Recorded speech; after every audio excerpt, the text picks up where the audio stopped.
CBSE 12th के term 1 के physics के टेस्ट 1 में आपका स्वागत है।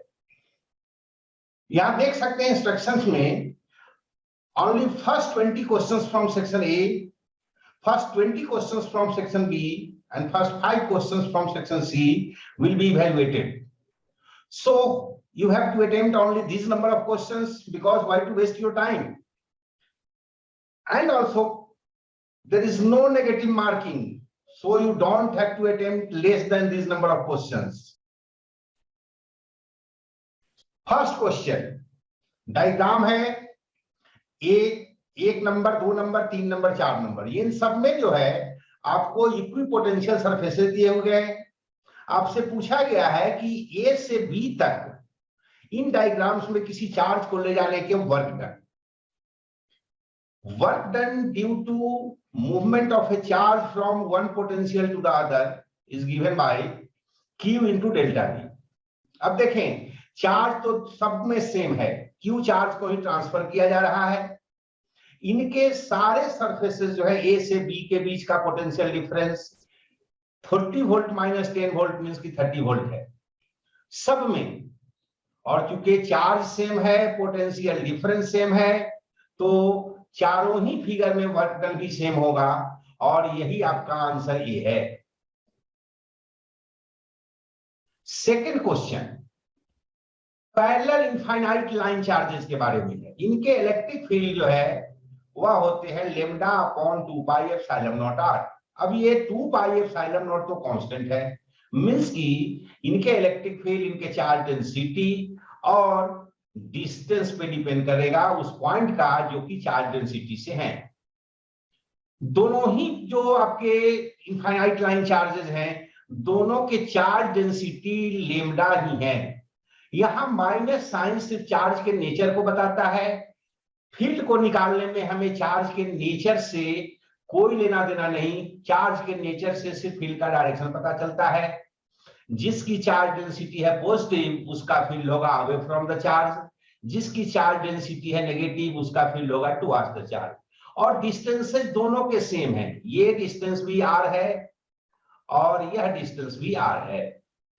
नतीजा दोनों के इलेक्ट्रिक फील्ड सेम होंगे, लेकिन प्लस लैम्डा वाले का electric field away from the charge means की इधर की तरफ होगा, नेगेटिव चार्ज का टुवर्ड्स द वायर होगा मींस की ये भी इधर ही की तरफ होगा। मींस की दोनों फील्ड ये E1 और E2 जो है देख रहे हैं आप सेम डायरेक्शन में है, इसलिए दोनों सिंपली ऐड होंगे तो नेट इलेक्ट्रिक फील्ड जो होगा दोनों का सम होगा। और हमें चूंकि E1 और E2 दोनों इक्वल हैं तो सिंपली हम 2 से मल्टीप्लाई कर देंगे इसी को और हमारा आंसर होगा lambda upon pi epsilon naught R and the option is D.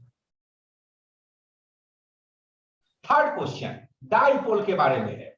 Informations क्या क्या दिया गया है कि डाइपोल के बीच और इलेक्ट्रिक फील्ड इन दोनों के बीच का एंगल है 30 डिग्री। इलेक्ट्रिक फील्ड का मैग्नीट्यूड दे रखा है, जो टॉर्क एक्सपीरियंस करेगा वह दे रखा है और साथ साथ डाइपोल का लेंथ दे रखा है 2 सेंटीमीटर। यहां एक चीज एक्सप्लेन करना चाहूंगा कि यह 2 सेंटीमीटर जो है जनरली हम लोग डाइपोल के केस में 2a लेते हैं, डिस्टेंस बिटवीन द 2 चार्जेस।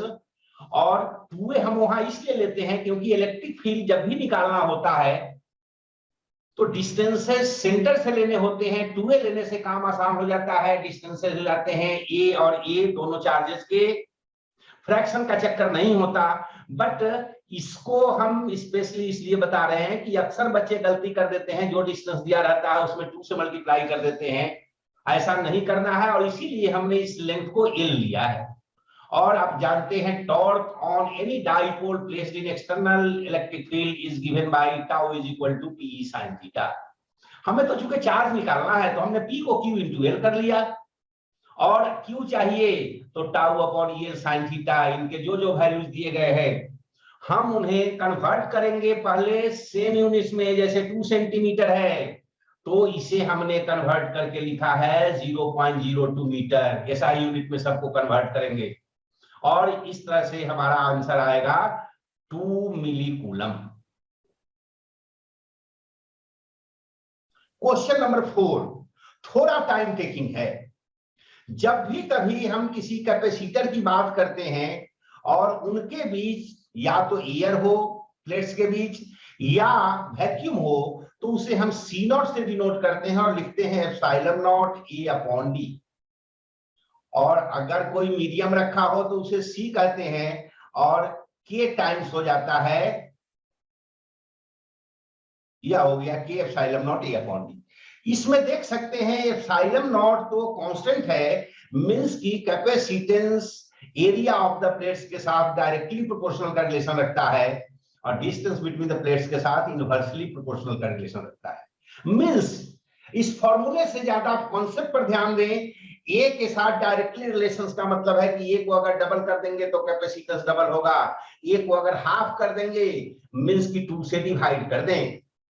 यहाँ a/3 है तो हम एक को a के बजाय a/3 लेंगे और डिस्टेंस के साथ इनवर्स रिलेशन है, मींस की डिस्टेंस अगर डबल होगा तो हाफ हो जाएगा कैपेसिटेंस, डिस्टेंस अगर हाफ होगा तो 2 को ऊपर ले जाकर के मल्टीप्लाई कर दें और इसी चीज को ध्यान रखेंगे तो ये आपका C1 निकालना।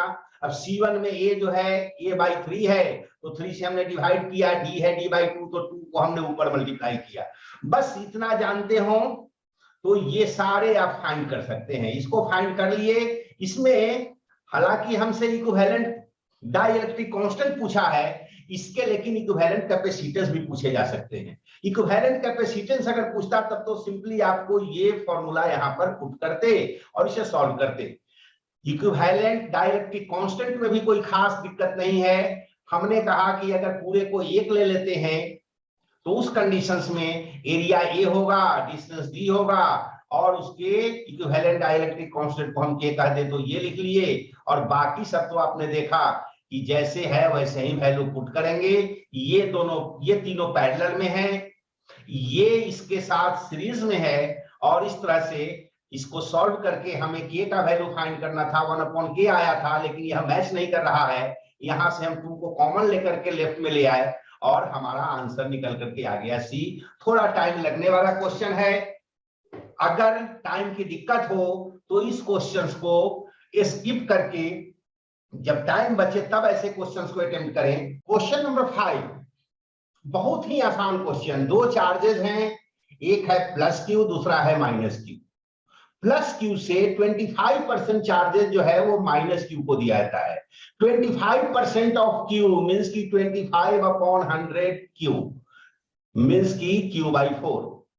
यहां से q/4 कम होगा तो यह 3/4 क्यू बचेगा। इसमें जब प्लस q/4 ऐड करेंगे तो यह -3 q/4 बचेगा और हमें तो मैग्नीट्यूड चाहिए फोर्स निकालने के लिए, इसलिए दोनों ही चार्जेस 3/4 क्यू होंगे। और फोर्स निकालने में सिंपली अब हम q² जो है q × q उसके जगह 3/4 क्यू रखेंगे। आप चाहें तो इसे मन में भी कर सकते हैं, दिमाग में सॉल्व कर सकते हैं। डायरेक्ट ही हो जाएगा 9/16 q² मींस की जो ओरिजिनल फोर्स था उसके 9/16 टाइम्स हो जाएगा। Question number 6, A charge q enclosed by Gaussian spherical surface of radius r। Radius को डबल कर देते हैं, आउटवर्ड इलेक्ट्रिक फ्लक्स पूछ रहा है। देखें हमने गॉसेस लॉ में पढ़ रखा है कि नेट फ्लक्स जो होता है किसी भी क्लोज सरफेस से वह q/ε0 होता है और यह फ्लक्स रेडियस पे डिपेंड नहीं करता। मींस की चाहे रेडियस r रखें, चाहे रेडियस 5r कर दें, चाहे 500r कर दें, if the charge remains the same the flux will remain the same and that's why our answer is C। Question number 7 capacitor का क्वेश्चन है। कह रहा है कि कैपेसिटर के प्लेट्स के बीच तो होता ही है यूनिफॉर्म इलेक्ट्रिक फील्ड, वह इलेक्ट्रिक फील्ड आपको दे रखा है E, प्लेट का एरिया है A, distance between the plates है D और आपसे पूछा है कि एनर्जी स्टोर निकालने। मींस की कभी भी आंसर में ध्यान रखेंगे जो जो क्वांटिटी दिए गए रहते हैं उन्हीं के टर्म में हमें आंसर निकालना होता है। मींस कि हमें अपने आंसर में E, D और A को कंसीडर करना पड़ेगा, अदरवाइज तो एनर्जी स्टोर के कई सारे फॉर्मूले होते हैं। एक बड़ा पॉपुलर सा फॉर्मूला है एनर्जी डेंसिटी का जिसे हम लोग स्मॉल यू से डिनोट करते हैं और वह होता है 1/2 ε0 E²।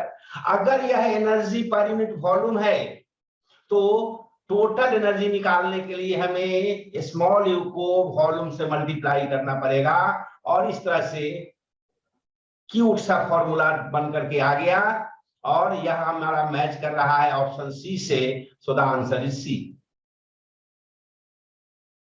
क्वेश्चन नंबर 8 देखें, प्रॉपर तरीके से सॉल्व करने का तो तरीका यहां पर आपने देख रखा है, ये दे रखे हैं सॉल्यूशन। मैं तो इसे बिना पेन पेपर का सॉल्व करना सिखाना चाहता हूं आपको। क्वेश्चन में है कि पोटेंशियोमीटर के वायर का लेंथ है 4 मीटर, रेसिस्टेंस है उसका 8 ओम। पोटेंशियल ग्रेडियंट मींस की पोटेंशियल डिफरेंस पर यूनिट लेंथ यह दे रखा है 1 मिली वोल्ट पर सेंटीमीटर। 1 सेंटीमीटर के क्रॉस का पोटेंशियल डिफरेंस अगर 1 मिली वोल्ट है, तो 1 मीटर के क्रॉस का मींस की 100 टाइम्स ज्यादा होगा, मींस की 100 मिली वोल्ट होगा, मींस की 1/10 वोल्ट पर मीटर होगा।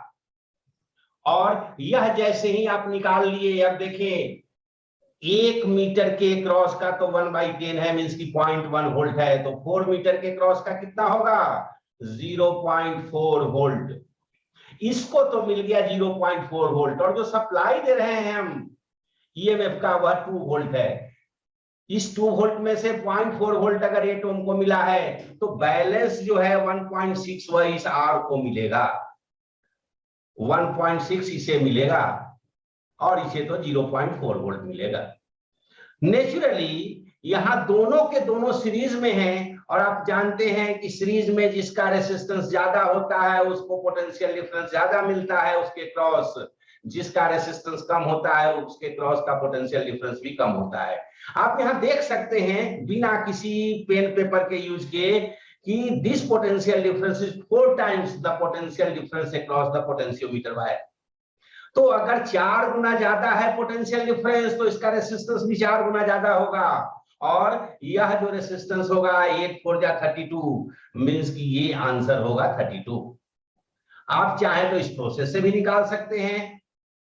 पहले आई निकालेंगे, उस आई को हम लोग दोनों के इसके क्रॉस जो पोटेंशियल डिफरेंस है उसको, इस आई को 8 से मल्टीप्लाई करके इसको भी हम फॉलो कर सकते हैं। टाइम लगाने की जरूरत नहीं है, डायरेक्ट आप इस तरीके से सॉल्व करें।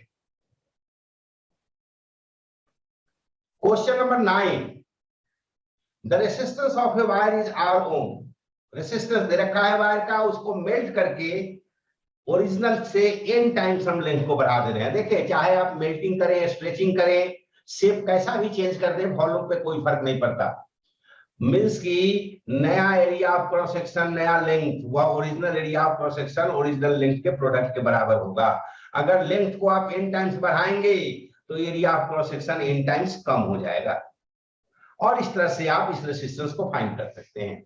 लेकिन मैं तो कहूंगा कि इसके बारे में कुछ इंफॉर्मेशन आप याद रखें, इन सब चीजों को सॉल्व करके देखने की जरूरत ही नहीं पड़ेगी, डायरेक्ट क्वेश्चन कर सकते हैं। देखें गिवन मटेरियल का रो तो होता है कांस्टेंट, मींस की एल के बढ़ने से आर बढ़ेगा, ए के बढ़ने से आर कम होगा, उल्टा रिलेशन है।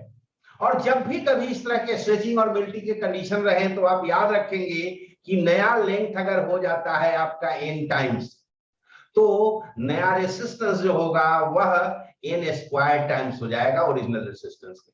सेम वैसे ही अगर नया एरिया ऑफ क्रॉस सेक्शन यह NA हो जाए, n टाइम्स बढ़ जाए, तो जो नया रेसिस्टेंस होगा वह ओरिजिनल रेसिस्टेंस के 1/n स्क्वायर टाइम्स हो जाएगा। मींस की डबल कर दे एरिया ऑफ क्रॉस सेक्शन, तो रेसिस्टेंस जो नया होगा वह 4 टाइम्स कम हो जाएगा, मींस की 1/4 टाइम्स हो जाएगा। सेम वैसे ही जैसे आपने एरिया को देखा, लेंथ को देखा, वैसे ही रेडियस और डायमीटर के बारे में भी इंफॉर्मेशन दे रहते हैं। अगर रेडियस या डायमीटर n टाइम्स बढ़ जाए, दोनों ही रेडियस या डायमीटर दोनों में से कोई भी, तो उस सिचुएशंस में आपका जो नया रेसिस्टेंस होगा वह ओरिजिनल रेसिस्टेंस के 1/n⁴ टाइम्स हो जाएगा। मींस की रेडियस अगर आपने कर दिया है डबल, तो नया रेसिस्टेंस 4 टाइम्स नहीं 16 टाइम्स, 1/16 टाइम्स हो जाएगा। मींस की इनवर्स रिलेशन है इसके साथ। और इस तरह से अगर इस कॉन्सेप्ट को आप यूज करते हैं तो n टाइम्स किया है लेंथ, तो n स्क्वायर टाइम्स हो जाएगा रेसिस्टेंस, और इसे सिंपली आप याद रखें। इस तरह के क्वेश्चन खूब पूछे जाते हैं और वहां आप इनको यूज करके अपने टाइम को सेव कर सकते हैं। क्वेश्चन नंबर 10 थोड़ा सा आपको लग रहा होगा टिपिकल, बट है बहुत ही आसान। यहां ये तो पूछा गया है कंडक्टिविटीज के रिलेशन, इक्विवेलेंट कंडक्टिविटीज का निकालने के लिए पूछा गया है। हो सकता है रेसिस्टिविटी भी निकालने के लिए पूछे। तो अगर ऐसे सिचुएशंस हो रेसिस्टिविटी में, तो आप देख सकते हैं एल से एल अपॉन ए दोनों साइड के कैंसिल हो जाएंगे। मीन्स की ये 2 rho is equal to rho 1 plus rho 2। Means की अगर रो की बात होती तो रो आप लिख सकते थे रो 1 प्लस रो 2 डिवाइडेड बाई 2। यहां इसी में अगर ये पैरेलल होते तो उस कंडीशन में रिवर्स रिलेशन होता है। ध्यान रहे कि इसको तो हम कहते हैं अरिथमेटिक मीन, और अगर यही रिवर्स रिलेशन होता है जैसा कि आप देख सकते हैं यहां पर सिग्मा के केस में, सिग्मा जो आया है आपका सॉल्व करके वह 2 sigma 1 sigma 2 upon sigma 1 plus sigma 2, this is called harmonic mean. तो ऐसे केसेस में हार्मोनिक मीन और रो के केस में यह अरिथमेटिक मीन। क्वेश्चन नंबर 11 ये तो टाइम टेकिंग क्वेश्चन है, लेकिन समझ लें, फिर से कहूंगा कि ऐसे क्वेश्चंस को स्किप करें, एंड में टाइम बचे तब अटेम्प्ट करें। अदरवाइज भी आपके पास ऑप्शंस हैं, 25 में से 20 क्वेश्चंस ही करने हैं आपको। समझने में कोई बुराई नहीं। यहां दे रखा है charge Q is equal to 80 minus BT square. Means की यह चार्ज टाइम डिपेंडेंट है, सेम चार्ज नहीं है, मीन्स की कांस्टेंट करंट नहीं होगा। और आपसे पूछा गया है कि total heat produced in the resistance. Total heat produce जो है वह डिपेंड करेगा आपके टोटल करंट पर। मीन्स की आप जानते हैं हीट प्रोड्यूस जो होता है H is equal to I square RT। यह टाइम कांस्टेंट नहीं है, I कांस्टेंट नहीं है। इसलिए अब सबसे पहले तो हमें पता करना पड़ेगा कि वह टाइम है कितना जब करंट फ्लो कर रहा है, उतने ही टाइम तक हीटिंग होगी। और इसके लिए एक तो हमने देखा कि इसको हम डिफरेंशिएट कर देंगे तो I का वैल्यू आ गया A माइनस 2BT। आप देख सकते हैं इस इक्वेशन से कि जब टाइम है 0 तो Q है 0, और क्योंकि यह भी 0 यह भी 0 और Q 0 तो I 0। मीन्स की initially at time T is equal to 0 the current is 0। अब ये 0 से स्टार्ट हुआ है करंट, अब फाइनली कब तक फ्लो करता रहेगा करंट, हमें वह पता करना है कि मींस की कभी ना कभी जब 0 होगा तभी तो टोटल हीट हम फाइंड कर सकते हैं। और इसके लिए हम I वाले इक्वेशंस को देख रहे हैं कि I 0 तब होगा जब A माइनस 2BT 0 होगा। मींस की T का वैल्यू अगर A अपॉन 2 भी हो जाए तो उस समय भी करंट 0 होगा। इसका सिंपल मीनिंग ये हुआ कि T 0 से लेकर के T is equal to A upon 2B तक का टाइम है जिसमें करंट फ्लो कर रहा है, और इसी टाइम के लिए आपको हीट फाइंड करना पड़ेगा। यहां पर चूंकि I आपका कांस्टेंट नहीं है, इसलिए आपको इंटीग्रेशन मेथड को यूज करना पड़ेगा, जो कि हीटिंग के लिए हम यूज करेंगे I स्क्वायर RDT, और टाइम का लिमिट होगा 0 से लेकर के A अपॉन 2B तक। सिंपल इंटीग्रेशन का प्रोसेस है। आप अगर चाहें तो हाल ही में हमने इंटीग्रेशन के सारे प्रोसेस से रिलेटेड वीडियोज अपलोड किए हैं। आप FG से लेकर के और I तक जो है सीरीज 3I तक, उसमें डिफरेंशिएशन इंटीग्रेशन बताया गया है। आपको जरा भी इसमें कोई प्रॉब्लम नहीं होगा, आप इसे सॉल्व कर सकते हैं। इसे आप दोनों तरीके से सॉल्व कर सकते हैं, डायरेक्ट इसके स्क्वायर का ही इंटीग्रेशन कर दें या फिर इसके स्क्वायर को तोड़ करके करें। दोनों प्रोसेस वहां से आप सीख सकते हैं, जो भी आपको सही लगे आप इसे यूज कर सकते हैं। 12 यह भी बहुत आसान क्वेश्चन, और यहां पर भी मैं कहूंगा कि आप पेन पेपर का यूज ना करें, बिना पेन पेपर के भी आप इसे सॉल्व कर सकते हैं। पावर दिया है 500 वाट और पोटेंशियल डिफरेंस जो आप बियर कर सकता है वह 100 वोल्ट है, लेकिन जो सोर्स सप्लाई कर रहा है वह 230 वोल्ट फ्यूज कर जाएगा बल्ब। हमें तो इसके क्रॉस, बल्ब के क्रॉस जो है ये 100 वोल्ट ही देना है, इसके क्रॉस 100 वोल्ट ही देना है, 100 वोल्ट। और कैसे कम करेंगे? सीरीज में पोटेंशियल डिफरेंस जो है वह डिस्ट्रीब्यूट होते हैं रेसिस्टेंस के प्रोपोर्शनल, मीन्स कि इसको 100 मिला है तो 230 में से बाकी हम ऐसा इंतजाम करेंगे कि 230 में से 100 अगर इसे मिला तो 130 वोल्ट इसको मिल जाए। अब इसका रेसिस्टेंस आप इसी से निकाल सकते हैं, R is equal to v square upon p वाले फॉर्मूला से, और सिंपल जीरो वाले क्वांटिटीज हैं, बड़े आराम से आप जो है बिना पेन के भी इसे सॉल्व करके फाइंड कर सकते हैं 20 ओम। अब देखें 20 ओम को मिल रहा है 100 वोल्ट, 1 ओम को पोटेंशियल डिफरेंस कितने मिलेंगे 5 वोल्ट, और वही तो करंट होता है। तो 5 वोल्ट अगर मिला है 1 ओम को, 130 वोल्ट कितने को मिलेगा, 130 को 5 से डिवाइड करें, मींस की 26 ohm. Answer is C. Question 13 very simple, इसमें तो कुछ करना ही नहीं है, प्योरली कंसेप्चुअल क्वेश्चन है। फर्स्ट लॉ में समेशन ऑफ आई 0 होता है, जिसको हम जंक्शन रूल भी कहते हैं। इस जंक्शन रूल के बारे में दो बातों का आपको ध्यान रखना है। पहली बात, यह जंक्शन रूल चार्ज के कंजर्वेशन पे डिपेंड करता है, नंबर 1। नंबर 2, यह जंक्शन रूल ओपन सर्किट के लिए भी वैलिड है और क्लोज सर्किट के लिए भी वैलिड है। जबकि सेकेंड लॉ जो है इसका, वहां पर वह एनर्जी कंजर्वेशन पर डिपेंड करता है, और वहां सेकेंड लॉ सिर्फ और सिर्फ क्लोज सर्किट के लिए वैलिड है, वह ओपन सर्किट के लिए वैलिड नहीं होता। क्वेश्चन 14, इस फिगर में ए और बी के बीच आपको इक्विवेलेंट रेजिस्टेंस निकालने के लिए कहा गया है। इसके लिए सिंपली आप इस पोर्शन को यहां से उठा लें और इसे लेफ्ट में शिफ्ट कर देंगे, सिचुएशन कुछ ऐसा बनेगा। ऐसे इस जगह एक रेजिस्टेंस, यहां पर एक रेजिस्टेंस, और यह पॉइंट आपका ए हो जाएगा। और सेम वैसे ही इस बी को उठा करके यहां से इधर कर दें, यह आपका बी पॉइंट हो जाएगा। और अब अंदर वाला सारा का सारा आपका गायब हो गया, ये वाला पोर्शन। अब एक नया फिगर बन गया।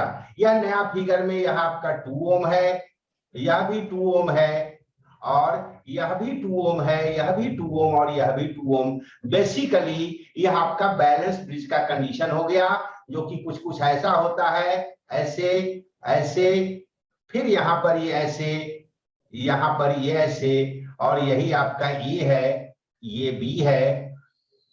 हालांकि यह आर्म भी है, यहां भी रेसिस्टेंस है, लेकिन इसको कहते हैं कि जब बैलेंस कंडीशन हो, इसका रेशियो इसके रेशियो के बराबर हो, तो यह गैल्वेनोमीटर आर्म कहलाता है, जिसमें कोई करंट नहीं होता।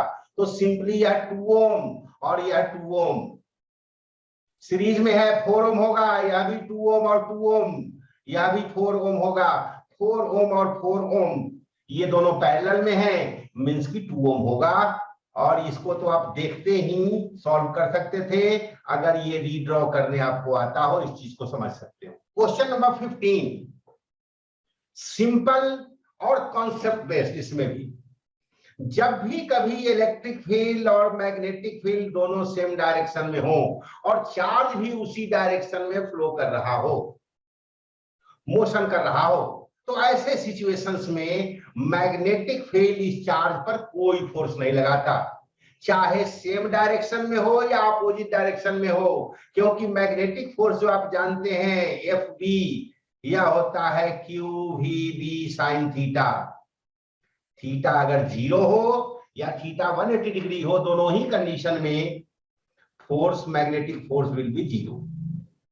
और यह theta velocity of the charge particle और मैग्नेटिक फील्ड के बीच होता है। So there will be no magnetic force, जैसा कि हम यहां पर देख सकते हैं। तो एक ही तो फोर्स रह जाएगा, कौन? Electric force. वह इलेक्ट्रिक फोर्स अगर पॉजिटिव चार्ज हो तो फील्ड के डायरेक्शन में फोर्स लगता है, अगर नेगेटिव चार्ज हो तो फील्ड के अपोजिट डायरेक्शन में फोर्स लगता है। मींस की velocity of electron is in this direction but the force is in opposite direction. क्या करेगा? साइकिल से जा रहे हो, पीछे से कोई खींचे तो आपके स्पीड कम होते जाएंगे, मींस की डिसलेरेट होगा, तो यह भी डिसलेरेट होगा और इसलिए उसका स्पीड जो है डिक्रीज करेगा। और आंसर है आपका बी। 16 क्वेश्चन भी purely conceptual. Current carrying coil means की इंडक्टर, और अगर दो प्लेट्स जिस पे चार्ज हो पैरेलल प्लेट्स, तो वो कैपेसिटर। कैपेसिटर के दोनों प्लेट के बीच में इलेक्ट्रिक फील्ड, और इंडक्टर के inside magnetic field, and the energy stored is due to magnetic field only. So your answer is B. Question number 17. अच्छा क्वेश्चन है, इसमें भी अगर आप प्रॉपर तरीके से सॉल्व करने चलेंगे तब तो आपको टाइम लगेगा। अगर आप छोटी छोटी चीजें याद रखें, खास करके इन फॉर्मूलों को जो है आप मन में 2-4 बार रिकॉल करेंगे खाली वक्त में, यह भी मालूम है तो काइनेटिक एनर्जी भी आपको मालूम हो जाएगा, जो कि इतना है। अब यहां देखें क्या रहा है, रेडियस दोनों के सेम है, मैग्नेटिक फील्ड दोनों के सेम है, और यहां पर आपको बच कौन गया, चार्जेस और मास। चार्जेस जितने न्यूट्रॉन के होते हैं 1e होते हैं, और उतने ही चार्जेस आपके प्रोटॉन के भी होते हैं। ये है प्रोटॉन आपका, प्रोटॉन और न्यूट्रॉन दोनों के चार्जेस सेम होते हैं। तो फिर बचा ही क्या, बी सेम है, क्यू सेम है, आर सेम है, और ये 2 तो कांस्टेंट होता ही है। मींस कि यहां पर जो एनर्जी होगा वह प्रोपोर्शनल होगा 1/m के।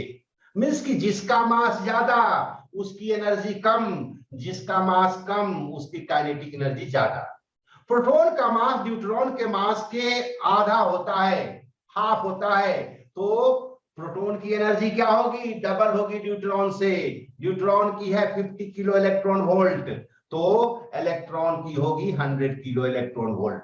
अगर आप इस तरह से कंसेप्चुअलाइज कर सकते हो, काफी वक्त बचेगा सॉल्व करने में। नेचुरली टाइम तो ज्यादा लगाएगा, प्रॉपर तरीके भी हैं, आप इन चीजों को सिर्फ याद रखें और जल्दी जल्दी करें। 18th question purely conceptual.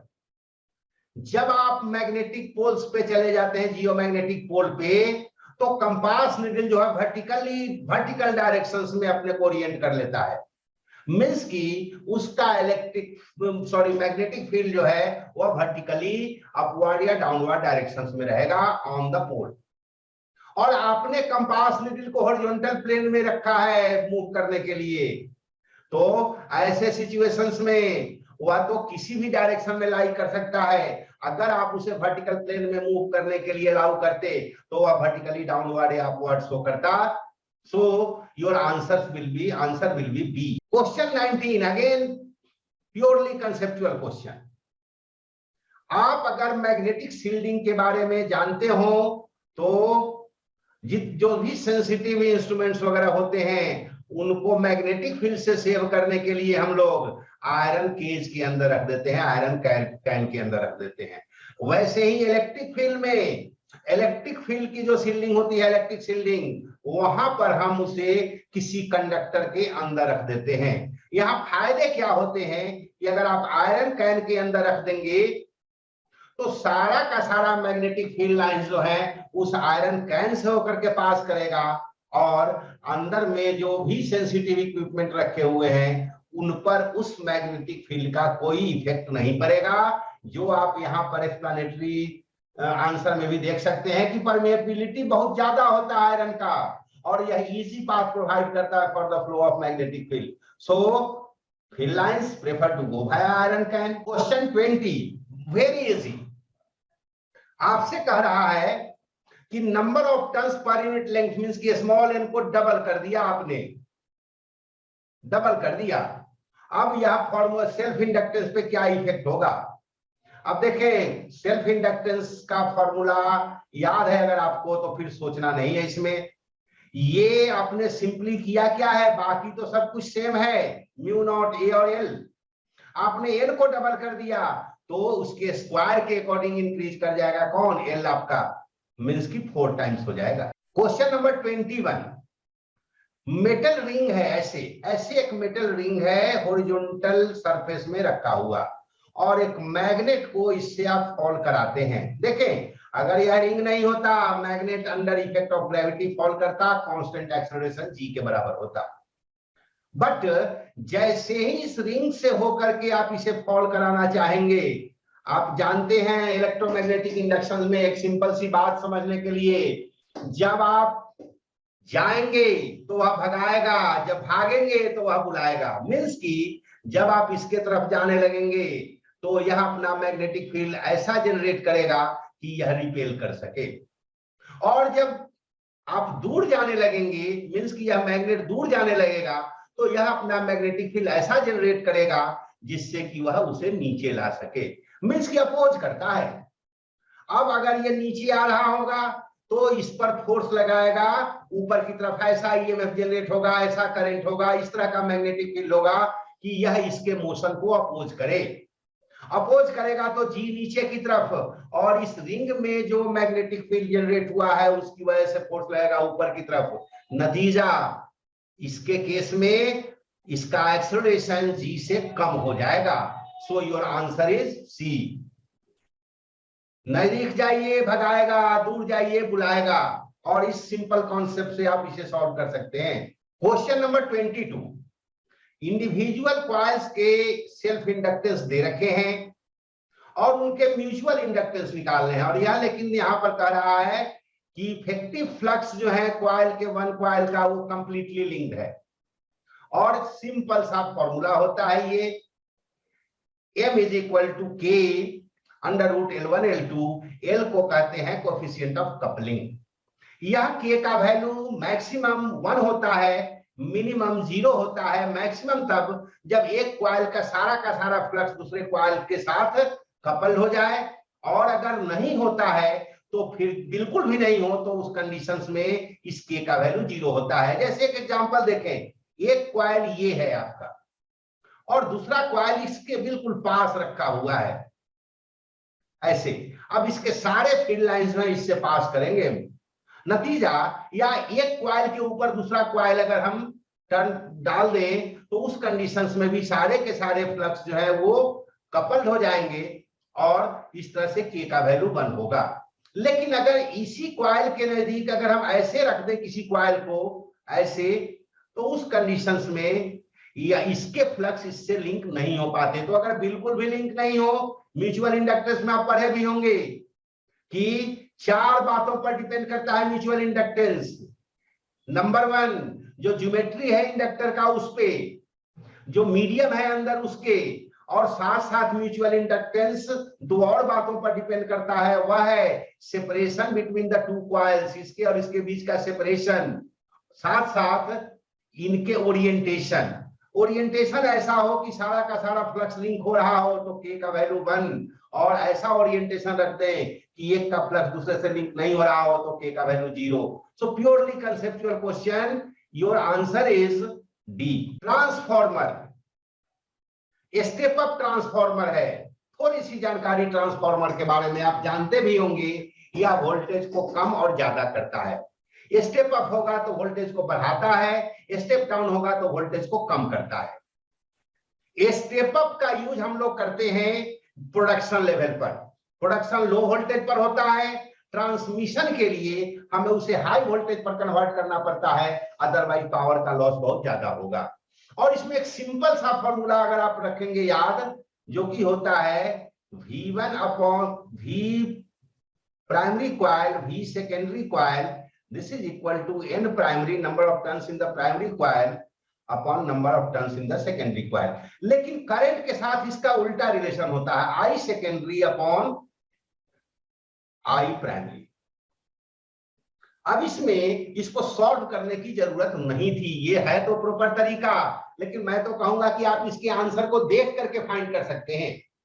यहां देखें, यह प्राइमरी का पोटेंशियल डिफरेंस है, वोल्टेज है 230 वोल्ट, और प्राइमरी में नंबर ऑफ टर्न्स अगर 1 है तो सेकेंडरी में 25 है। मींस कि सेकेंडरी का अगर VS आपको निकालना हो VS, तो वह VS हो जाता है 230 को 25 से मल्टीप्लाई कर देते, 25 टाइम्स आता है तो ये वोल्टेज निकल जाता है।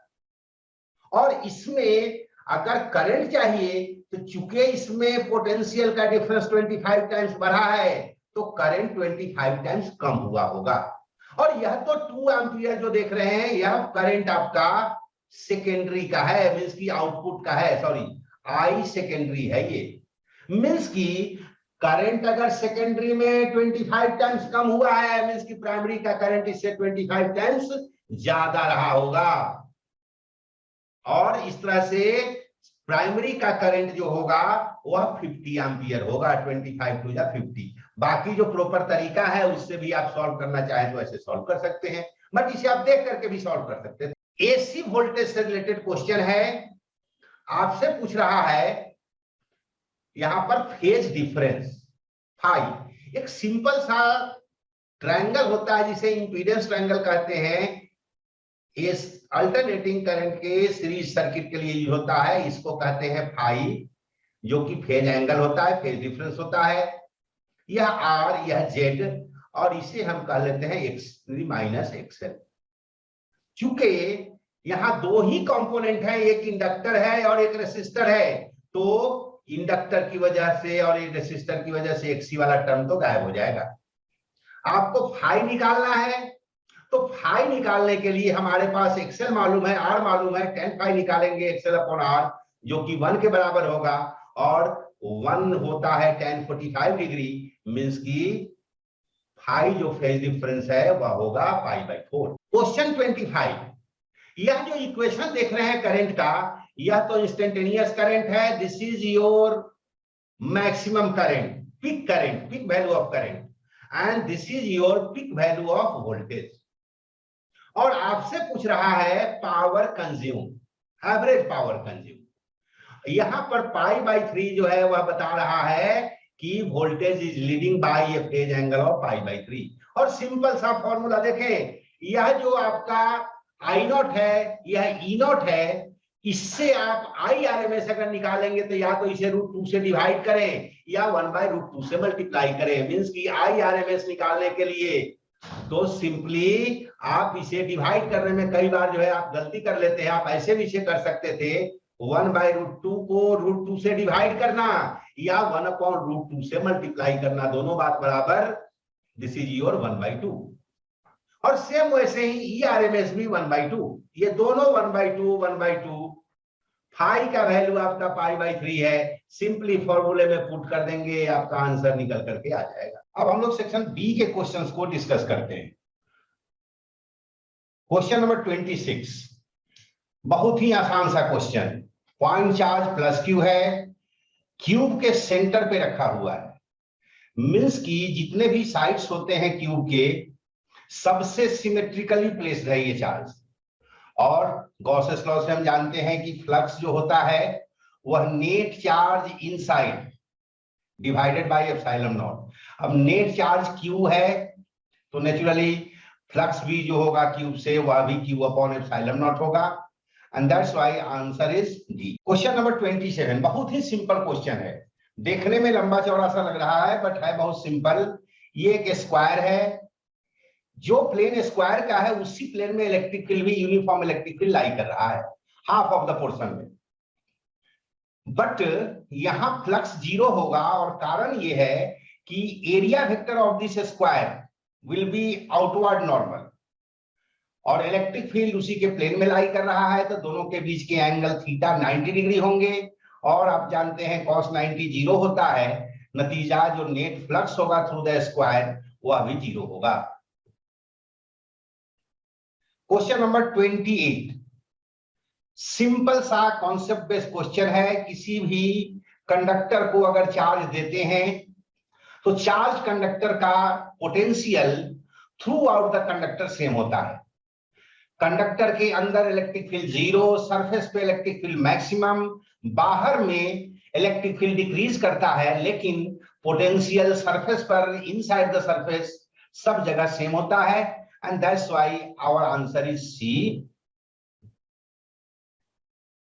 क्वेश्चन नंबर 29, चार्ज Q को प्लेस किया गया है 2 equal positive charges capital Q के। देखें सिचुएशन कुछ ऐसा है, ये है कोई लाइन, यहां पर भी प्लस Q चार्ज है, यहां पर भी प्लस Q चार्ज है, और इसके सेंटर पे कोई स्मॉल q चार्ज रखा हुआ है।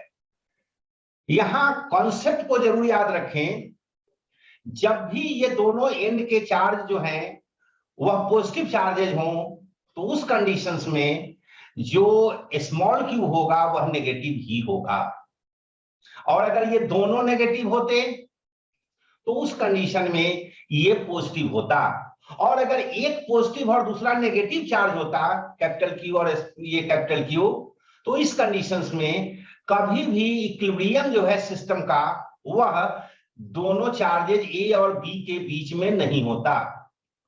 फिर तब वह होता आइदर बियॉन्ड ए और बियॉन्ड बी। इन दोनों ए और बी के चार्जेस में जो भी छोटा होता हमेशा इक्विलिब्रियम उसके बियॉन्ड होता, और वह छोटा चार्ज अगर पॉजिटिव होता तो थर्ड चार्ज जो स्मॉल क्यू है वह नेगेटिव, और अगर वह नेगेटिव तो स्मॉल क्यू पॉजिटिव होता। और इसके लिए अगर ये सेंटर में रखा हुआ है, बड़ा सिंपल सा फॉर्मूला होता है। वैसे तो तरीका ये है कि आप ए या बी किसी के चार्ज के इक्विलिब्रियम के कंडीशन मींस की net force on the charge at a is equal to net force on the charge at b, और इसीलिए दोनों का सम जो है 0 होगा। इस कंसेप्ट को यूज करके हम इसे सॉल्व करते हैं, बट उसमें टाइम आपको ज्यादा लगेगा। अगर ये सिंपल सा फॉर्मूला आप याद रखेंगे तो आप जल्दी से सॉल्व कर सकते हैं। ये 1 क्या है? 1 ए, अगर इसे सी कह लें तो ए सी और बी सी का रेशियो है। क्योंकि ये दोनों चार्जेस बराबर है इसलिए ए सी और बी सी का रेशियो बराबर होगा। मीन्स कि ये अगर 1 होगा तो ये भी 1 होगा। और सिंपली हम क्यू को निकालने के लिए अगर ये दोनों चार्जेस पॉजिटिव हैं तो यहां साइन लेंगे negative, under root q into q upon 1 + 1 whole square, और इस तरह से ये वैल्यू आपको निकल करके आ जाएगा। इस टॉपिक पर डिटेल वीडियो अगर आपको देखना हो तो हमने फिजिक्स फास्ट सीरीज में अपने चैनल पे पूरा डिटेल्स में इसके सारे क्वेश्चन, सारे एग्जांपल्स के कॉन्सेप्ट, डिटेल्ड सॉल्यूशन और फिर उसके ट्रिक्स भी दे रखे हैं। आप वहां से इसके बारे में कंप्लीट कॉन्सेप्ट ले सकते हैं। Question number 30। वैसे तो सॉल्यूशन आपके पास है, बट इस क्वेश्चन से रिलेटेड 3-4 तरह से क्वेश्चन पूछे जाते हैं। जब भी कभी एक कैपेसिटर को आपने चार्ज कर दिया, जिस भी बैटरी से करेंगे उसके पोटेंशियल के बराबर इसके क्रॉस पोटेंशियल डिफरेंस होगा। और अगर इस चार्ज कैपेसिटर को किसी दूसरे कैपेसिटर से कनेक्ट कर देते हैं, अनचार्ज कैपेसिटर से, जिसका कैपेसिटेंस सेम है, इसका अगर सी है इसका भी सी है, तो याद रखें कि ऐसे सिचुएशंस में दोनों में एनर्जी बराबर बराबर होंगे। लेकिन अगर इनिशियल एनर्जी यू है तो दोनों के एनर्जी का सम जो होगा वह U/2 होगा। और अगर सिंगल एक का देखें, क्योंकि दोनों का मिलाकर के फाइनल एनर्जी U/2 हुआ है, इसलिए इंडिविजुअल जो है 1 नंबर और 2 नंबर दोनों कैपेसिटर का, वह इसके हाफ होगा। मींस की U/4 और U/4 होगा। बाकी प्रोसेस आप यहां से देख सकते हैं, लेकिन अगर इसे याद करें तो इन क्वेश्चंस को आप बहुत ही जल्दी कर सकते हैं। ध्यान यह रखना है कि दोनों कैपेसिटेंस, एक चार्ज हो दूसरा अनचार्ज हो, दोनों के कैपेसिटेंस सेम हो, एक को चार्ज करके तब दूसरे अनचार्ज के साथ इसे कनेक्ट करते हैं, तब जाकर के ये कंडीशन सब लागू होता है। Next question, question number 31। The core of a transformer is laminated. Actually जो ट्रांसफार्मर के कोर होते हैं वो मेटलिक कोर होते हैं, लेकिन सिंगल मेटल स्लैब हम यूज नहीं करते। उन्हें पतले पतले शीट में डिवाइड करते हैं और हर शीट को एक दूसरे से लैमिनेट करते हैं। कारण, जैसे ही आप अल्टरनेटिंग करंट पास करेंगे उसके अंदर जो आपके अंदर के इनर कोर हैं उसमें एडी करंट डेवलप होता है। अगर पूरा स्लैब रहेगा तो बड़ा करंट होगा, पावर का लॉस करंट के स्क्वायर पर डिपेंड करता है, इसलिए बहुत ज्यादा पावर लॉस होगा। हम उसे कम करने के लिए, एनर्जी के लॉस को कम करने के लिए उसे लैमिनेट करके रखते हैं, सो दैट कि एडी करंट की वजह से जो overall eddy current, total eddy current हो वह कम हो तो एनर्जी लॉस भी कम होगा। So your answer is b. Question 32, purely conceptual question, बहुत इंपॉर्टेंट। यहां पे कह रहा है कि दोनों को, इंडक्टर को और बल्ब को हमने सीरीज में कनेक्ट कर रखा है किसी एसी सोर्स से। यह एसी सोर्स है आपका, this is your AC source. और जब इसे कनेक्ट किए हैं तो दोनों के क्रॉस पोटेंशियल डिफरेंस होगा, इसके क्रॉस भी और इसके क्रॉस भी। अगर बल्ब को के ब्राइटनेस को बढ़ना है तो बल्ब के पोटेंशियल डिफरेंस को इंक्रीज करना पड़ेगा। अगर इसके ब्राइटनेस को कम होना है तो इसके क्रॉस के पोटेंशियल डिफरेंस को कम होना पड़ेगा। अब कम कैसे होगा? इसका कम तब होगा जब एल के क्रॉस का पोटेंशियल डिफरेंस बड़ा हो। और सिंपल साइज में देखें, जब आयरन रॉड को, बाकी सबके केस में ये ए सी और डी तीनों ही केसेस में एल के क्रॉस का पोटेंशियल डिफरेंस इंक्रीज करेगा क्योंकि इसका रेसिस्टेंस इंक्रीज करेगा। लेकिन जब आप आयरन रॉड इसमें इंसर्ट करेंगे तो उस कंडीशंस में इसमें ए सी और डी में एल के क्रॉस का पोटेंशियल डिफरेंस डिक्रीज करेगा। ये बी वाले केस में पोटेंशियल डिफरेंस इसका इंक्रीज करेगा, नतीजा बल्ब के क्रॉस का पोटेंशियल डिफरेंस डिक्रीज करेगा।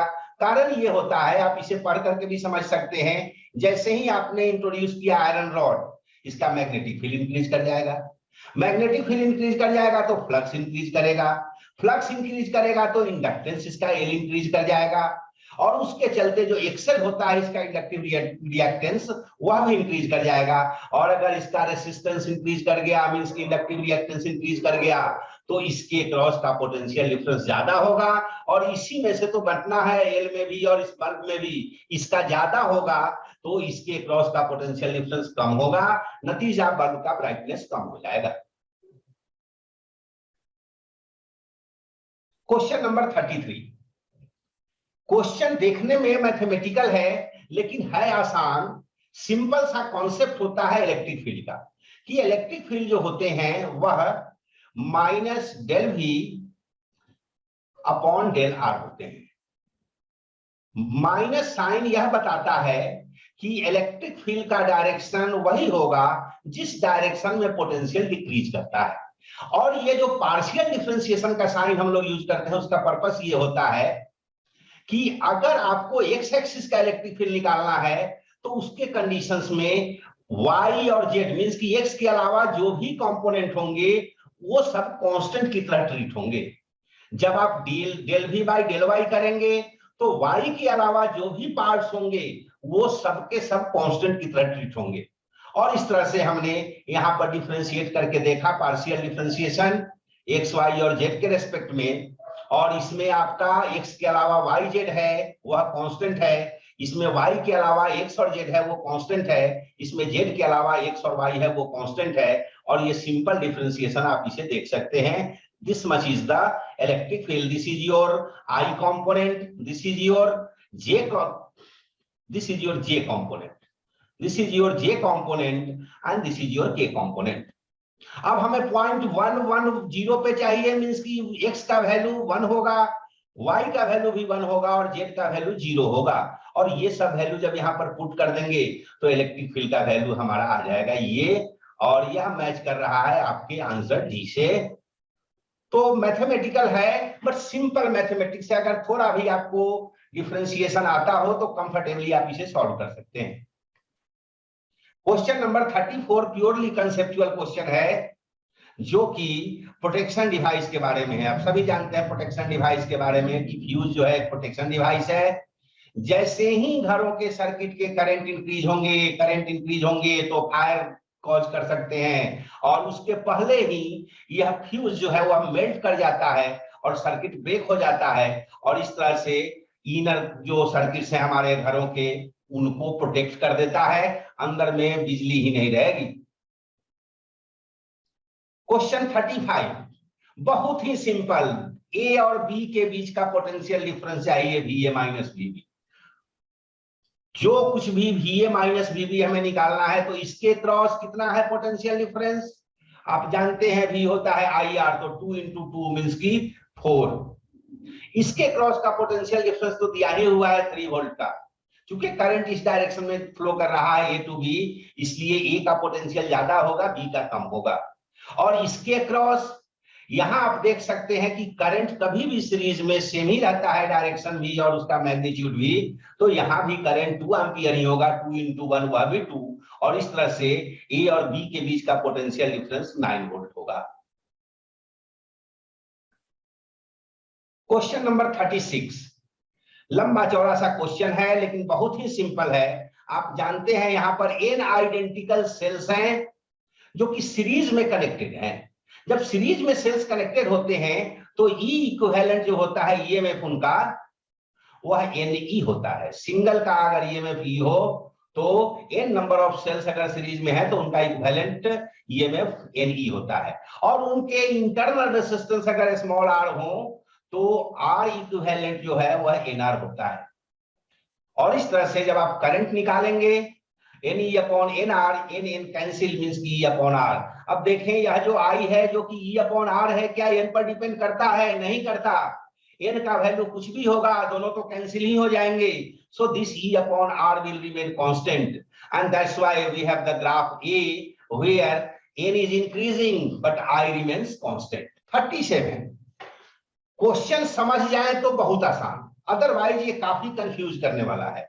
यह दो टर्म जो यूज किया है, इंफिनिटी और यह रेसिस्टेंस 9.5 ओम, बेसिकली इंफिनिटी का पर्पस ये है कि आप जानते हैं अगर किसी भी सर्किट में इनफाइनाइट रेसिस्टेंस हो तो करंट जीरो होता है। और जब भी कभी बैटरी के ईएमएफ को फाइंड करना हो तो पहले तो हम उसका ईएमएफ निकालते हैं ई, और तब किसी एक्सटर्नल रेसिस्टेंस से करंट पास कराते हैं, और उस कंडीशंस में जो हमें मिलता है पोटेंशियल डिफरेंस वह भी होता है।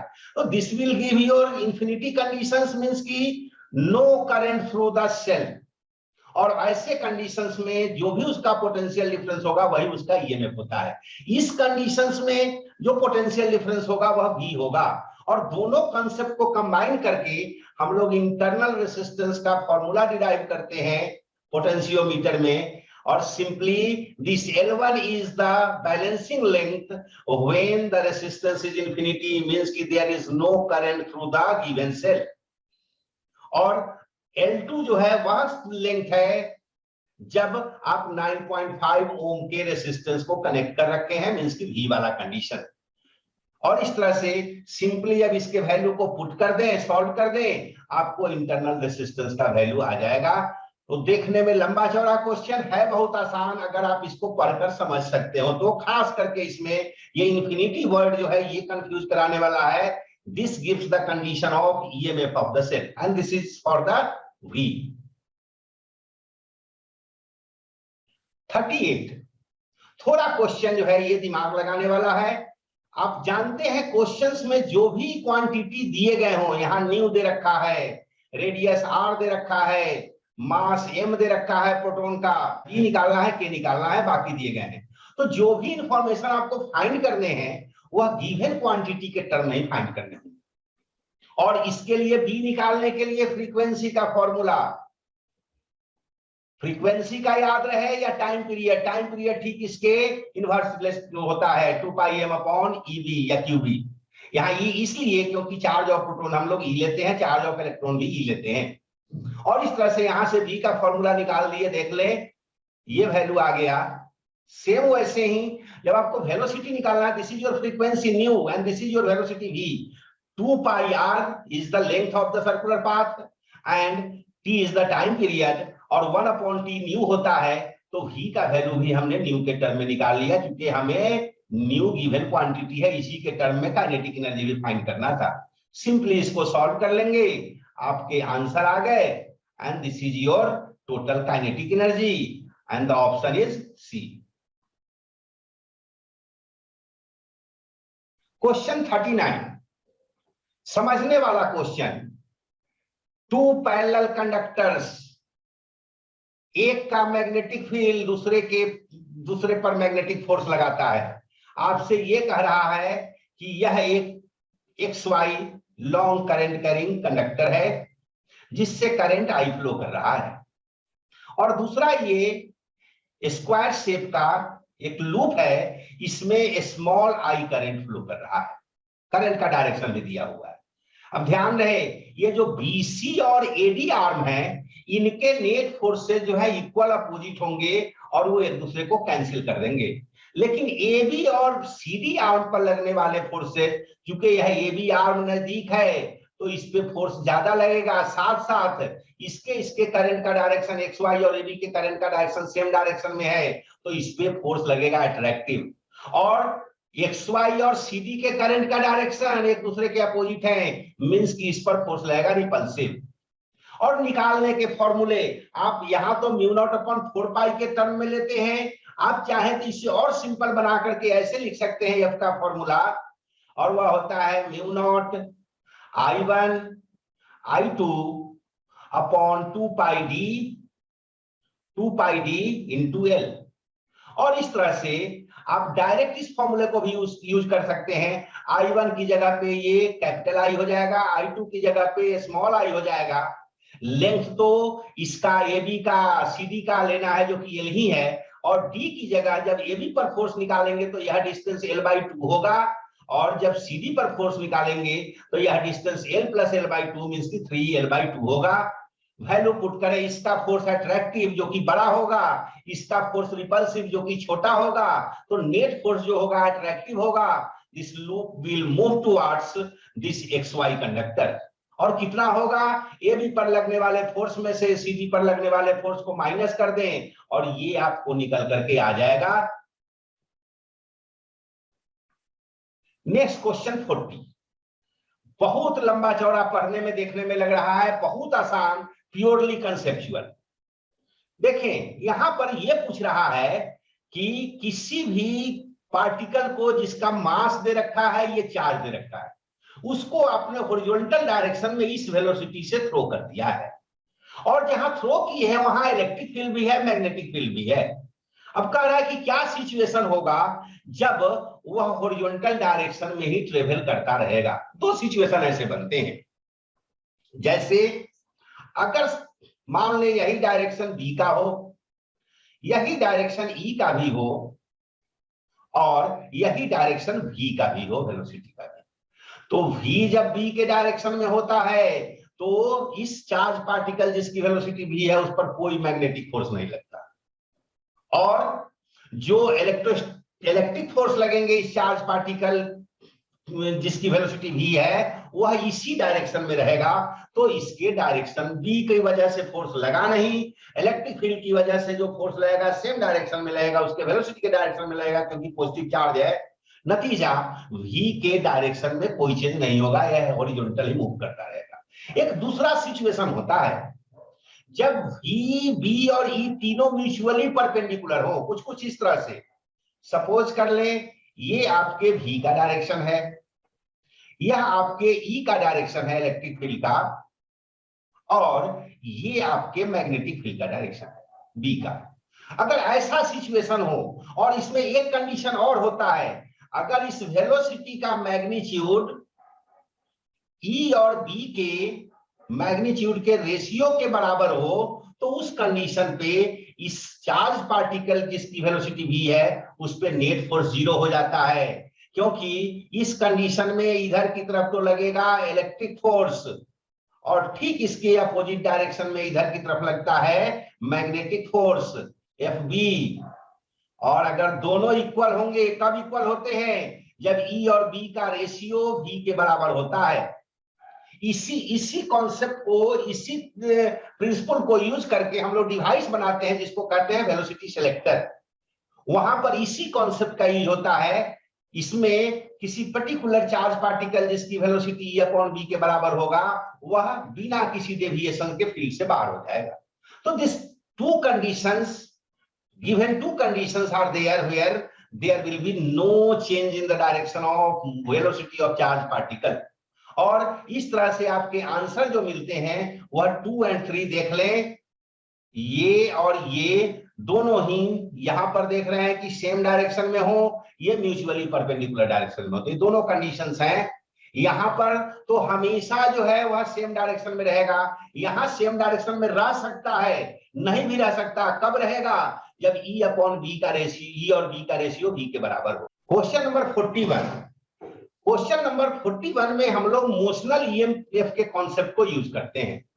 यह मोशनल EMF एक तो लीनियर मोशन की वजह से हो सकता है, और दूसरा ये सर्कुलर मोशन की वजह से। जब कभी इस तरह का सिचुएशन हो, यह आपका व्हील है साइकिल का, और जब इस जगह मैग्नेटिक फील्ड हो तो उस कंडीशन में यहां पर दे रखा है कि मैग्नेटिक फील्ड जो है वो इतना है, और ये परपेंडिकुलर है व्हील के।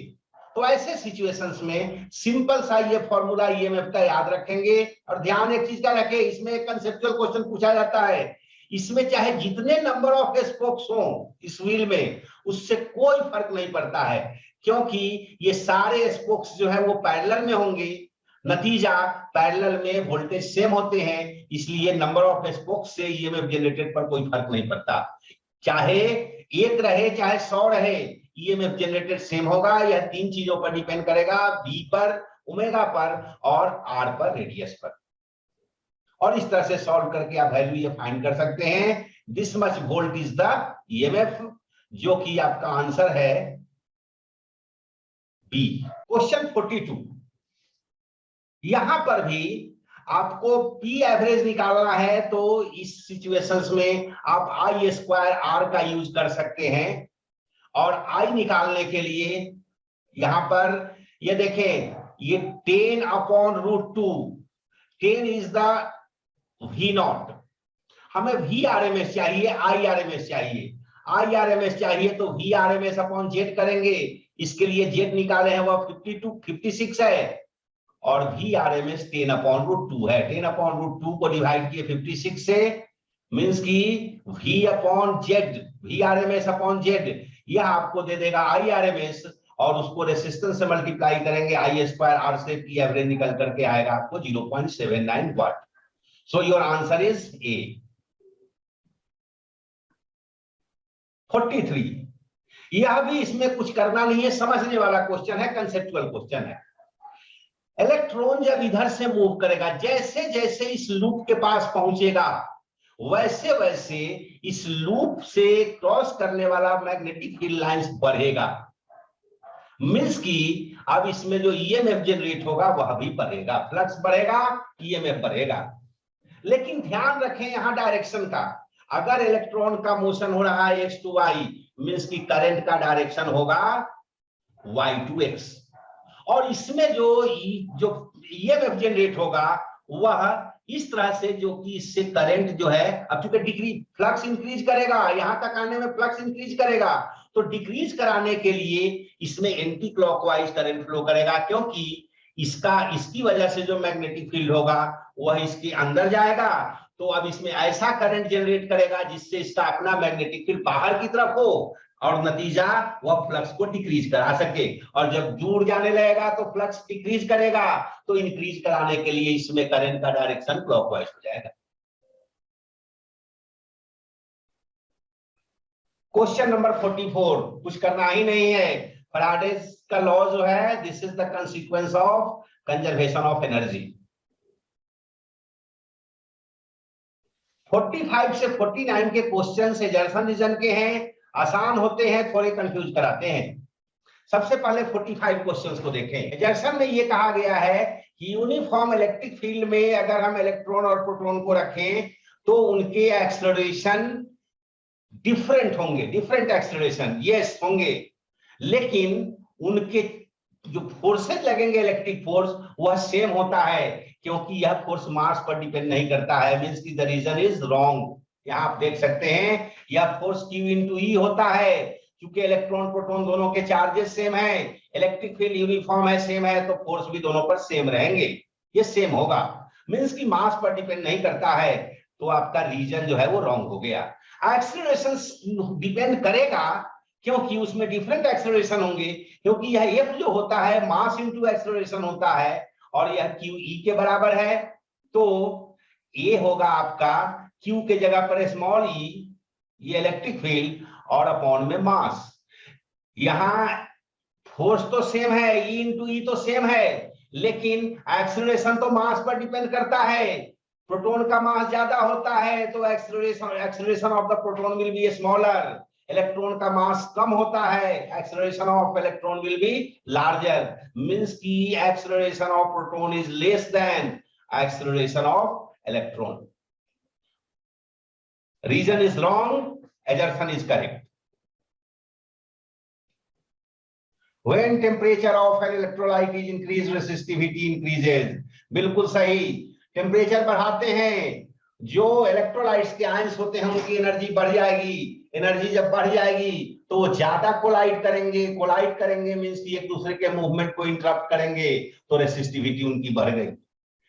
और यही कारण दे रखा है यहाँ कि increasing temperature makes electrolyte more viscous. More viscous means की मोशन को अपोज करने वाला, आसानी से फ्लो नहीं करने वाला। 47, कंडक्टिंग मीडियम के अगर में रखा हो दो चार्जेस है और अगर इनके बीच का मीडियम कंडक्टिंग हो तो दोनों चार्जेस जो हैं, यहां कंडक्टिंग मीडियम में फोर्स का फॉर्मूला आप लोग जानते हैं, इस कॉन्सेप्ट से भी समझ सकते हैं 1/4 पाई epsilon not Q1 Q2 upon R square. और एप्सिलॉन नॉट का वैल्यू कंडक्टिंग मीडियम के लिए इंफिनिटी होता है, इनफाइनाइट होता है, और इंफिनिटी से अगर डिवाइड करेंगे किसी भी क्वांटिटी को तो वह 0 होगा, मींस की नेट फोर्स जो है 0 होगा। 48 cyclotron is used to accelerate positive ions and to increase its energy, बिल्कुल सही।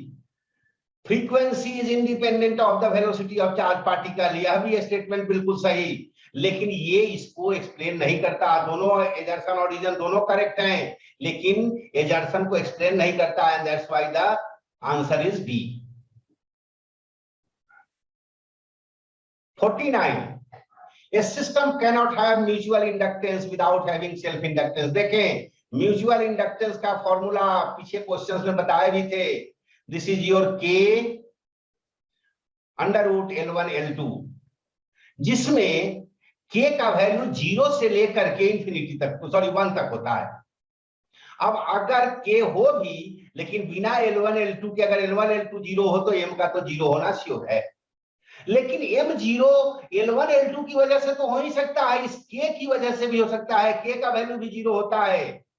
अगर उनकी कपलिंग जो है वह नहीं है तो उस कंडीशंस में L1 L2 के होते हुए भी M का वैल्यू 0 हो सकता है। नतीजा यहां पर एजर्सन तो सही है, लेकिन रीजन जो है वह सही नहीं है कि सेल्फ इंडक्टेंस मस्ट बी 0। नहीं, बिना सेल्फ इंडक्टेंस के 0 हुए भी M 0 हो सकता है, तब जब K का वैल्यू 0 हो। Section c question 50। देखने में लंबा चौड़ा लग रहा है जैसे मैथमेटिकल क्वेश्चन है, लेकिन इसमें कोई मैथमेटिक्स खास नहीं है। यह एक करंट कैरिंग लूप है PQRS, और रखा हुआ है इसे एक्सटर्नल फील्ड में। जब भी कभी कोई करंट कैरिंग लूप हो, चाहे किसी भी शेप एंड साइज का, that is a magnetic dipole. और अगर मैग्नेटिक डाइपोल को आप यूनिफॉर्म मैग्नेटिक फील्ड में रखते हैं तो उसमें नेट फोर्स 0 होगा, मींस की चारों आर्म पे लगने वाले फोर्स का सम 0 होगा। अब इसका मतलब कि तीनों आर्म पे लगने वाले फोर्स जो हैं उनका सम ये फोर्थ आर्म पर लगने वाले फोर्स के इक्वल और अपोजिट होगा। अब ये तीनों आर्म पर देखें, यह आर्म लंबा है, इस पर फोर्स ज्यादा होगा तो F3 में से F1 को माइनस करेंगे, वेक्टर सम करेंगे तो F3 माइनस F1, और F2 उसके साथ जो है 90 डिग्री पर है, मींस की F3 माइनस F1 के स्क्वायर के साथ F2 का स्क्वायर ऐड कर देंगे। This is the net force due to all these forces F1 F2 F3, and this total force will be equal to the force on the fourth arm and the direction will be just opposite. 51 बहुत ही simple question. देखें, जैसे ही यहां दे रखा है कि यह V1 जो है इंडक्टर के क्रॉस का पोटेंशियल डिफरेंस है, V2 कैपेसिटर के क्रॉस का पोटेंशियल डिफरेंस है, और दोनों इक्वल हैं। और जब भी ऐसे कंडीशंस हो, this is the condition of resonance, और रेजोनेंस जैसे ही हुआ इनके क्रॉस के पोटेंशियल डिफरेंस एक दूसरे को नल एंड वॉइड कर देते हैं। जो भी सोर्स का पोटेंशियल है that is the potential difference across the resistor. तो आपने भी अक्रॉस आर मालूम हो गया, यही 220, और साथ साथ आपसे करंट पूछ रहा है, तो करंट में भी जब रेजोनेंस का कंडीशन हो तो सिंपली V अपॉन R होता है, क्योंकि Z भी R के बराबर हो जाता है। So your answer is correct. Current is 2.2 ampere and voltage across resistor is 220 volt. Case study वाले क्वेश्चन तो प्योरली कंसेप्चुअल क्वेश्चंस होते हैं, बड़े सिंपल। यहां पर जो क्वेश्चंस है वो गैल्वेनोमीटर को वोल्ट मीटर और अमीटर में कन्वर्ट करने से रिलेटेड हैं। क्वेश्चन नंबर 52, यहां पर गैल्वेनोमीटर में जो स्प्रिंग यूज होता है उसके फंक्शन के बारे में पूछा गया है, और ध्यान रहे ये तीनों फंक्शन होते हैं। हो सकता है ये आपको क्वेश्चन अकेला भी ऐसे पूछ दे। तीनों काम होता है उस स्प्रिंग का, वही उस स्प्रिंग के से होकर के ही करंट पास करता है कॉइल में, वही स्प्रिंग है जो कॉइल को प्रॉपर पोजीशन में रखता है, वही स्प्रिंग है जो मैग्नेटिक फील्ड की वजह से जो फोर्स लगता है, टॉर्क लगता है, उसके अगेंस्ट रिस्टोरिंग टॉर्क का काम करता है। क्वेश्चन 53 पूछ रहा है कि गैल्वेनोमीटर को direct as it is ammeter के रूप में क्यों नहीं यूज करते हैं। तो दो मेन वजह होती है। गैल्वेनोमीटर बहुत ही सेंसिटिव डिवाइस है, माइनर करंट की वजह से भी फुल स्केल डिफ्लेक्शन देता है। आमीटर से तो हमें बड़े बड़े करंट मेजर करने होते हैं, तो अगर आमीटर के रूप में यूज करेंगे तो वह उसको डैमेज कर देगा। दूसरी चीज कि गैल्वेनोमीटर का रेसिस्टेंस कंसिडरेबल होता है, और चूंकि हम आमीटर को सीरीज में कनेक्ट करते हैं करंट मेजर करने के लिए, और सीरीज में अगर कोई बड़ा रेसिस्टेंस आप कनेक्ट कर देंगे तो पता चला कि हम तो यूज कर रहे थे करंट को मेजर करने के लिए, वह करंट को ही कम कर देगा। तो ये दोनों ही कारण हैं जिसके चलते हम लोग एज इट इज गैल्वेनोमीटर को आमीटर के रूप में यूज नहीं करते। 54th क्वेश्चन, जिसमें यह पूछा जा रहा है कि गैल्वेनोमीटर को आमीटर और वोल्ट मीटर में कन्वर्ट करने के लिए क्या क्या कंडीशंस होंगे। ध्यान रहे, जब आपको गैल्वेनोमीटर को आमीटर में कन्वर्ट करना हो तो छोटा सा रेसिस्टेंस पैरेलल में कनेक्ट करते हैं, और याद रहे जितना छोटा हो, जिसे हम शंट रेसिस्टेंस कहते हैं, जितना छोटा वैल्यू रखेंगे शंट रेसिस्टेंस का, आमीटर का रेंज उतना ही ज्यादा होगा। मींस की अगर आपने 5 एम्पियर तक के करंट को मेजर करने वाला आमीटर बनाया है और उसके लिए अगर कोई शंट रेसिस्टेंस एस यूज किया है, तो 10 टाइम्स बड़ा अगर रेंज का बनाना हो, मींस की 50 एम्पियर मेजर करने वाला अगर आमीटर आपको बनाना हो, तो उससे 10 टाइम्स स्मॉलर मींस की S/10 रेसिस्टेंस लेना पड़ेगा। तो यही स्टेटमेंट है कि smaller the value of shunt resistance in parallel, larger will be the range of ammeter. और सेम इसके जस्ट अपोजिट, अगर आपको वोल्ट मीटर का रेंज बढ़ाना हो तो सीरीज में जितना बड़ा रेसिस्टेंस यूज करेंगे उतना ज्यादा रेंज होगा वोल्ट मीटर का। And your third option is correct for volt meter, and that's why your answer is A. Last question 55, simple सा क्वेश्चन है। देखें, शंट रेसिस्टेंस का वैल्यू पूछा है। शंट रेसिस्टेंस का वैल्यू हम लोग लिखते हैं IGRG upon I minus IG। अब यही IGRG जो देख रहे हैं, यही तो वोल्टेज अक्रॉस गैल्वेनोमीटर होता है, और वह आपको दे रखा है, यह आपको दे रखा है, तो डायरेक्ट इसके बजाय हमें यह दे रखा है, हमारे काम को आसान कर दिया है। और I माइनस IG को सॉल्व करने में जनरली IG का वैल्यू बहुत छोटा होता है I के कंपैरिजन में, और इतना छोटा होता है कि हम इसे आसानी से नेग्लेक्ट कर सकते हैं, क्योंकि यह जो करंट होगा वह मिली एम्पियर वगैरह में होगा, और यह करंट जो है देख रहे हैं 25 एम्पियर है, तो इसलिए इसको नेग्लेक्ट कर देते हैं। सिंपली इसे सॉल्व करके ये आपको शंट रेसिस्टेंस का वैल्यू आ गया। And this is the complete explanation of first test. All the best, keep going.